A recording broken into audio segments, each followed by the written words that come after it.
자, 이제 플레인 라인에 대해서 우리가 이제 한번 알아볼게요. 스트로크를 설정을 하면 요 두 가지 기본 정렬이 필요하대요. 방향?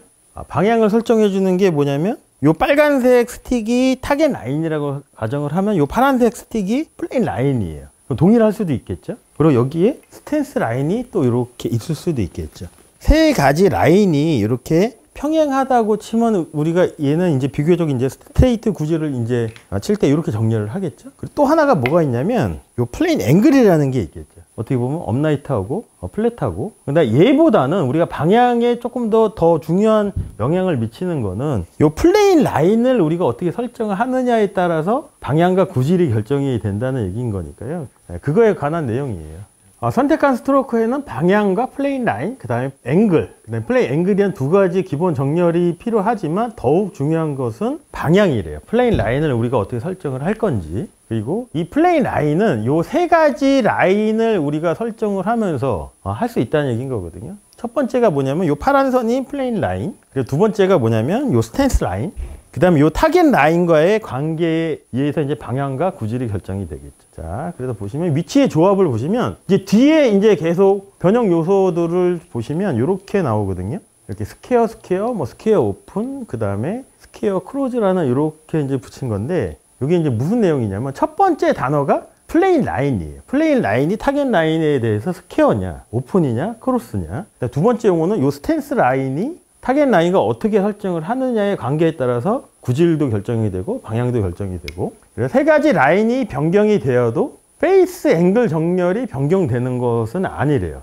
플레인 라인이 이렇게 크로스 타겟 라인도 이렇게 크로스 타겟 라인에 비해서. 근데 페이스가 이렇게 크로스를 섰지만 내가 여기에 정렬을 타겟 라인하고 이렇게 스퀘어로 정렬을 해서 바닥에 있는 파란색 스틱 방향으로 스윙을 하면 어떤 구질이 만들어질까요? 그렇죠. 드로우가 나오겠지. 그러니까 조합을 통해서 우리가 구질의 변경을 만들 수 있다는 얘기인 거거든요. 그래서 보시면 클럽 페이스 정렬은 반드시 여기에 따라갈 필요는 없다는 거죠.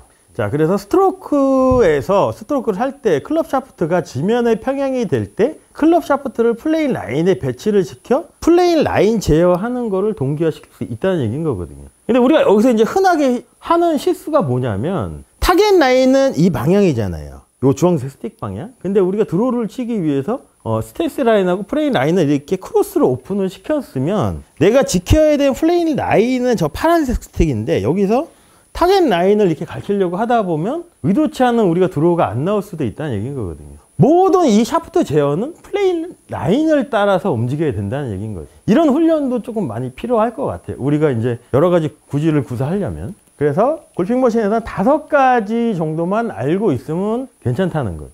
그래서 첫 번째는 이렇게 세 가지. 보시면 녹색 선이 플라이트 라인이라고 썼는데 저게 타겟 라인이라고 보시면 되세요. 그리고 요 검정색이 플레인 라인, 그 다음에 파란색이 스탠스 라인. 비교적 이렇게 세 가지가 평행하게 쓰면 우리가 스탠다드 피봇이라고 얘기를 하면서 비교적 스트레이트 구질을 구사할 때 이제 사용을 하는 거겠죠. 그 다음에 두 번째가 뭐냐면 첫 번째가 플레인 라인이었잖아요. 그리고 두 번째가 타겟 라인. 플레인 라인은 타겟 라인하고 스퀘어를 유지하는 반면에 스탠스 라인만 이렇게 오픈으로 서요. 그리고 또 밑에 보시면 스탠스 라인만 이렇게 크로스로 쓰는 경우가 있거든요. 이럴 때는 언제 쓸까요, 우리가? 플레인 라인은 타겟 라인하고 스퀘어잖아요. 이럴 때 이제 웨지 스윙을 할 때 이 패턴을 많이 쓰고 좀 큰 파워를 내거나 조금 저탄도 샷을 할 때는 이 패턴을 좀 많이 쓰죠. 그래서 스윙어 같은 경우는 이 패턴을 좀 많이 쓰고 히터 같은 경우는 이 패턴을 많이 써요.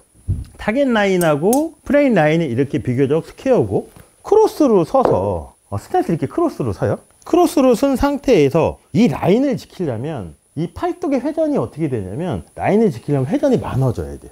턴의 양이 많은 거죠. 그 다음에 여기서 치고 나서 이 라인을 지키려면 또 롤의 양이 많아져야 돼요. 그럼 피니시 때 어떤 피니시가 나오냐면 그러니까 우리가 로우볼을 칠 때 대부분 하는 패턴 중에 뭐냐면 피니시를 낮게 하면은 탄도가 우리가 낮은 탄도를 구사할 수 있다는 얘기인 거잖아요. 그게 이제 요 패턴을 많이 쓰는 거예요. 그리고 우리가 반대로 공을 띄워야 돼요. 띄우거나 정밀한 샷을 할 때 웨지 같은 경우는 얘를 스퀘어로 맞추고 이렇게 쓰죠. 오픈으로 쓰겠죠. 그러면 오픈을 쓴 상태에서 이 라인을 지키려면 얘 회전량이 왼팔의 회전량이 적어져요. 그래서 얘가 업라이트하게 올라가거든요. 그러면 힌지 액션이 뭘로 바뀌냐면 약간 앵글드나 버티컬로 바뀔 수가 있어요. 그럼 백스윙은 어느 정도 제한이 되지만 팔로스루 때 어느 정도 이렇게 좀 자유롭게 할 수가 있어서 좀 거리 제어하거나 탄도를 위할 때는 요 패턴을 많이 쓰거든요.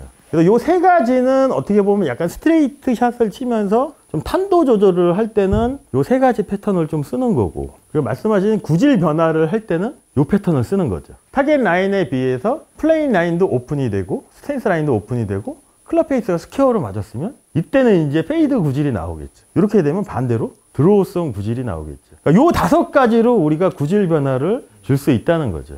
근데 요 세 가지의 관계잖아요. 타겟 라인, 그 다음에 플레인 라인, 그 다음에 스탠스 라인에. 그래서 요거는 이제 방향을 결정을 하거나 구질을 결정할 때 요 플레인 라인의 변경을 잘 이해를 하셔야지 조금 더 정확한 구질 변화를 줄 수가 있으니까 그 부분에 대한 내용입니다.